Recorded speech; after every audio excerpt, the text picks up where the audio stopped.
And I spoke to the president of Mexico, wonderful woman, today, and we helped them out with the problem they were having to do with the tariffs, short-term tariffs. And we had a very good conversation. Also, we discussed drugs, and they've been working much harder lately. Do you notice that?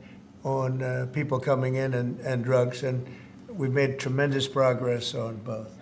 Tariffs, sir, can you walk us through the next steps on this? Steel and aluminum tariffs are due to kick in next week on Canada, Mexico, and every other country. Are those going to be modified as well? No, those are not modified. Those are happening next week, and the big one will be on April 2nd when reciprocal tariffs. So if India or China or any of the countries that really, India is a very high tariff nation.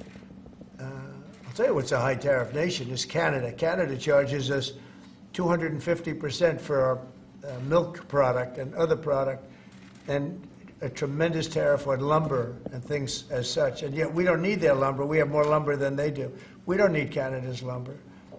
So what I'm doing is I'll be signing an executive order freeing up our forests so that we're allowed to take down trees and make a lot of money and then reharvest trees. Also, we're cutting fire divides. A fire divide is a 50-yard to 70-yard swath where the trees can't, it's long enough so trees don't burn forever until you can get them out. And those trees can be sold and made a lot of money with. But we'll be doing that. We don't need trees from Canada. We don't need cars from Canada. We don't need energy from Canada. We don't need anything from Canada. So where we can be self-sustaining, which is in most things. Look, we have more oil and gas than anybody. Our forests are massive, massive forests. We're just not allowed to use them because of the environmental lunatics that stopped us. So I'm going to be freeing that up very shortly so that we don't have to go to other countries to buy lumber.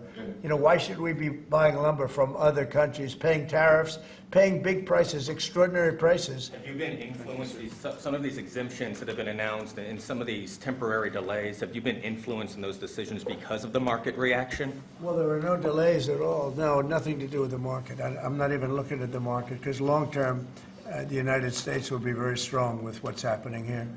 Now, these are countries and companies, foreign companies, that have been ripping us off, and no president did anything about it until I came along, and then I did a lot about it. We took in tariffs from China $600 billion. Nobody else took in 10 cents from China. They never did. And this USMCA exemption that you're essentially announcing today for this 1 month? It's just a modification, short term, because I didn't want to hurt the American.